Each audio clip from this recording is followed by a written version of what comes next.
नमस्कार दोस्तों। आपका हमारे YouTube चैनल दी हेल्पिंग हैंड में स्वागत है। दोस्तों, आज हम जिस टॉपिक पर चर्चा करने वाले हैं वह आज के समय में सबसे अधिक मायने रखता है, मध्य वर्ग का कर्ज जाल। हम इसके पीछे के सभी कारणों और इसके कारण होने वाले आर्थिक संकट पर आज चर्चा करेंगे।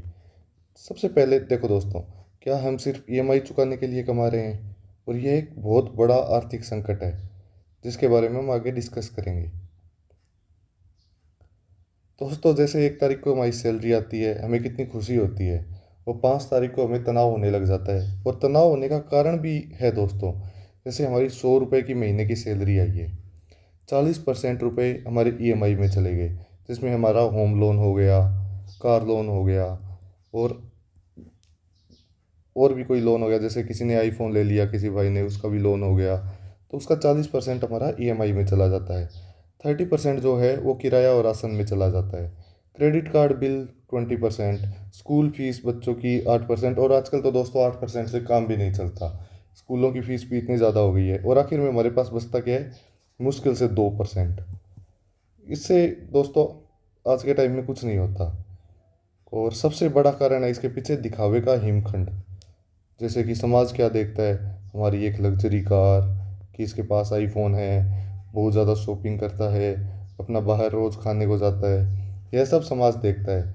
लेकिन हम एक ऐसी जीवन शैली को बनाए रखने के लिए कर्ज ले रहे हैं जिसे हम आखिर में अफोर्ड भी नहीं कर सकते।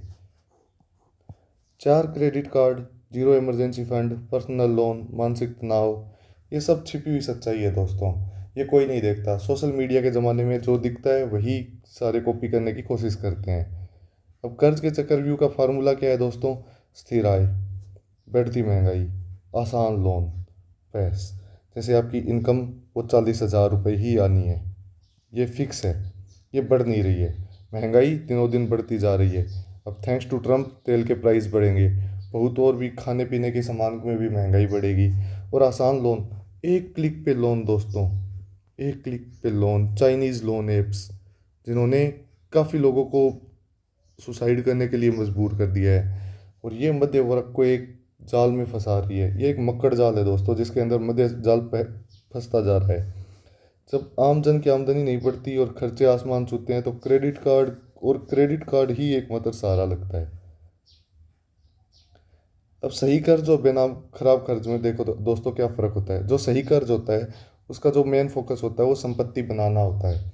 और जो खराब कर्ज होता है वो फोकस दिखावा और उपभोग करने में ही होता है। कि इसके पास आईफोन है तो मैं 17 प्रो ले लेता हूँ, इससे मेरी हाइप बनेगी, कॉलेज में नाम होएगा, या फिर मेरा जो एम्प्लॉयर है वो ऐसे सोचेगा कि हाँ भाई ये तो ऑलरेडी बहुत रिच है। नया एक होम लोन ले लिया, वो सही खर्च है दोस्तों। क्योंकि आज के टाइम पे घर बनाने के लिए एक आम आदमी के पास इतना पैसा नहीं होता एक मुश्त कि वो अपना घर बना पाए। एजुकेशन लोन बहुत इंपॉर्टेंट है दोस्तों, क्योंकि एजुकेशन लोन से ही हम आगे ग्रो कर पाएंगे। अब नए फ़ोन के लिए लोन 24 महीने की, 24 महीने कहाँ दोस्तों, आजकल तो 5-5 साल की ईएमआई बनाते हैं। क्रेडिट कार्ड पे छुट्टियां मनाने चले गए। BNPL ये सबसे ज़्यादा चल रहा है दोस्तों, बाय नाउ पे लेटर। भविष्य में रिटर्न मिलेगा दोस्तों अच्छे कर्ज से। और जो खराब कर्ज है ये संपत्ति का नुकसान है। समस्या कर्ज नहीं है, समस्या यह है कि हम कर्ज का इस्तेमाल किसके लिए कर रहे हैं। अगर हम अपनी पर्सनल ग्रोथ के लिए इस्तेमाल कर रहे हैं तो वो कर्ज अच्छा है। अब बनता है दोस्तों कर्ज का अंतहीन बवंडर। एक बार जब हम पुराने कर्ज को चुकाने के लिए एक नया कर्ज लेते हैं तो उससे निकलना लगभग असंभव हो जाता है। क्रेडिट कार्ड की लिमिट ख़त्म होना, फिर सिर्फ मिनिमम ड्यू चुकाना, भारी ब्याज। क्रेडिट कार्ड पे तो दोस्तों 40 से 50% तक का ब्याज लगता है। बिल चुकाने के लिए एक नया पर्सनल लोन लेना और फिर इसी चक्रव्यूह में फंसते चले जाना।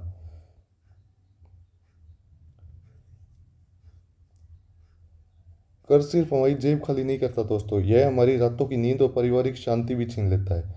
आर्थिक चिंता, मानसिक तनाव। अब नया फ़ोन है, नया फ़ोन क्या है दोस्तों? डेप्रिसिएटिंग एसेट है। आज अगर वो 20,000 रुपये का है तो आप अगर शोरूम से बाहर निकलोगे तो उसकी कीमत 17,000 रुपये रह जाएगी। और 1 साल के बाद इसकी कीमत लगभग 7 से 8 हज़ार रुपये के बीच में मिलेगा ये। तो फ़ोन दोस्तों एक डेप्रिसिएटिंग एसेट है। फ़ोन के ऊपर तभी इन्वेस्ट करो जब आप उस फ़ोन को 10 बार लेने की कैपेसिटी रखते हो। अब इस चाल से बचें कैसे दोस्तों?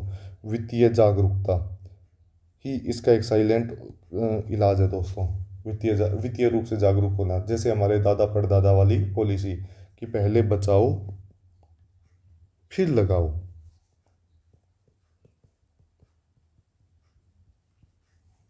अपने सच को स्वीकारें दोस्तों कि आपकी एक्चुअल नेटवर्थ क्या है, आप कितना खर्चा कर पाओगे।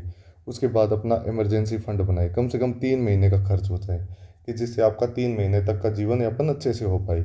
दिखावा बंद करें दोस्तों, क्रेडिट कार्ड का उपयोग बिल्कुल ही जीरो कर दीजिए।